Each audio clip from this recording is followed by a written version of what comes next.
The first thing you learn as a human diplomat in alien territory is simple. You are tolerated, not trusted, not feared, not respected, tolerated. And tolerance has limits. I discovered exactly where that limit was the moment 12 plasma lances locked onto my chest.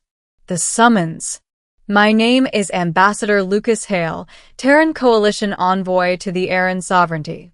The Aran were among the oldest civilizations in our quadrant, tall, silver-skinned beings whose eyes shimmered like fractured starlight. Their empire spanned dozens of systems, their fleets unmatched in elegance and precision.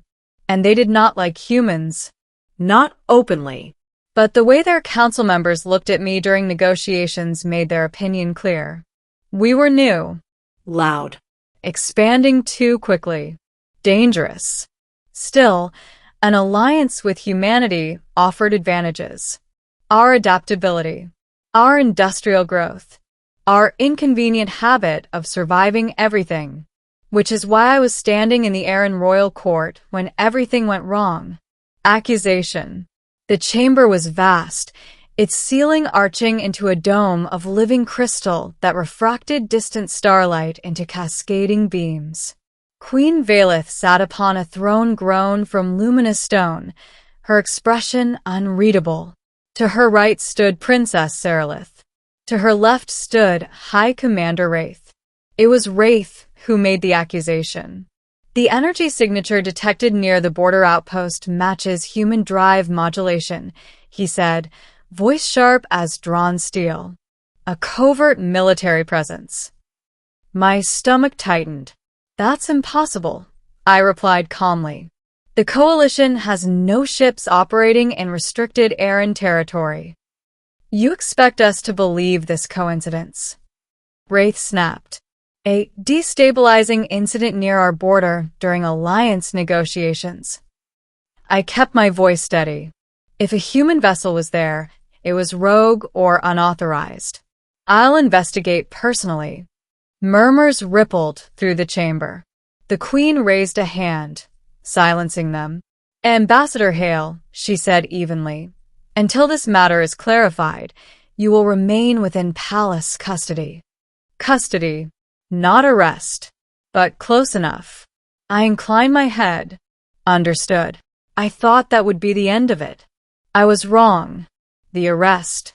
2 guards approached as I exited the chamber, towering figures clad in bioformed armor that flowed like liquid metal over their frames. We had nearly reached the corridor when the alarm blared. Not external. Internal. The palace lights shifted from soft white to urgent crimson. Wraith's voice echoed from above.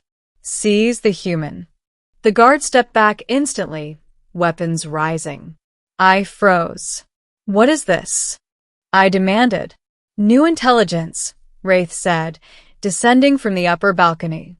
The border outpost has been destroyed. My pulse hammered. And survivor testimony indicates a human operative was seen near the facility hours before detonation. That's absurd, I said sharply. You think I'm coordinating sabotage from inside your throne room? His eyes narrowed. I think humanity expands through deception. The guard's plasma lances hummed, charging. This wasn't custody anymore. This was execution. The princess. Hold. The word cut through the chamber like a blade. Princess Saralith stepped forward. She was younger than most members of the court, by Aran standards, barely an adult. Her silver hair flowed freely rather than in ceremonial braids, marking her as both royal and unbound by tradition.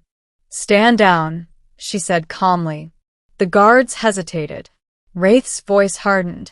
Princess, this is a matter of state security. And this, she replied, stepping between me and 12 charged weapons, is a matter of justice. My breath caught. She was directly in front of me now, her back shielding my chest. Saralith, Wraith warned, move aside. No, she said. The chamber fell into stunned silence. You will not execute an envoy without proof, she continued, voice unwavering. The sovereignty does not act on fear. Wraith's eyes burned. He is human. And, she challenged, the single word echoed louder than any accusation. And humanity grows stronger every cycle, Wraith said. Stronger than us. Ah. There it was. Fear. Not of sabotage. Of replacement. The truth. The queen rose slowly from her throne. Enough, Valeth said, her voice resonating through the chamber. She descended the steps with deliberate grace. Commander Wraith, your evidence? He hesitated. The energy signature. Circumstantial, the queen interrupted. Survivor testimony? Unverified. She turned her gaze to me. Ambassador Hale, if you are innocent, you will assist us in uncovering the truth. Gladly, I replied. Princess Saralith did not move until the guards lowered their weapons. Only then did she step aside. She did not look at me. But I noticed her hands trembling slightly. Investigation. Over the next 48 hours, I worked alongside Aaron analysts to examine the border incident. The destroyed outpost had been monitoring a volatile subspace rift, a region prone to energy distortion. The human signature detected before the explosion? It wasn't a ship. It was a modulation echo. A mirror effect caused by the rift amplifying random drive emissions from distant systems, including ours. The real cause of the destruction? Internal overload. The outpost had been experimenting with weaponizing rift energy. The test failed. Catastrophically. Wraith had jumped to conclusions. Not out of malice, but out of fear that humanity's rise signaled Aaron decline. When the findings were presented before the full court, silence followed. Then Queen Valeth spoke. The human envoy is cleared of all suspicion. Wraith bowed stiffly. But the tension in the chamber remained, because something else had changed. The private conversation. Later that night, I stood alone on a balcony overlooking the Capitol spires when Saralith approached. You should have left, she said quietly. Left. When the weapons were raised. I gave a faint smile. That wouldn't have helped my case. She studied me. Were you afraid? 12 rifles pointed at my heart.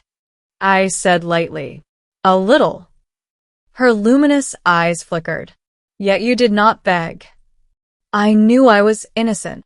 Innocence does not always prevent death, she replied softly. No. It didn't. Why did you step in front of me? I asked. She looked out over the city. Because I have studied humanity. That surprised me. I read your histories, she continued. You survived extinction events, civil wars, global collapse, and still you reached the stars. We're stubborn, I admitted. You are resilient, she corrected, and you value individuals. Her gaze shifted to me. Commander Wraith sees humanity as a rival. I see you as necessary. Necessary. The galaxy is changing, she said. Old empires grow rigid. You adapt. There was no romance in her tone. No flirtation. Just clarity. You stepping in front of those weapons, I said carefully, was risky. She tilted her head slightly. You would have done the same for me. She wasn't asking. She knew. And she was right. Political shockwaves. Word of the incident spread quickly. The image of the Aaron princess shielding a human ambassador circulated across diplomatic channels. Some within the sovereignty praised her courage. Others condemned it as weakness. Within human space, the story became something else entirely. Proof that humanity had earned trust at the highest level. The alliance negotiations resumed with renewed urgency.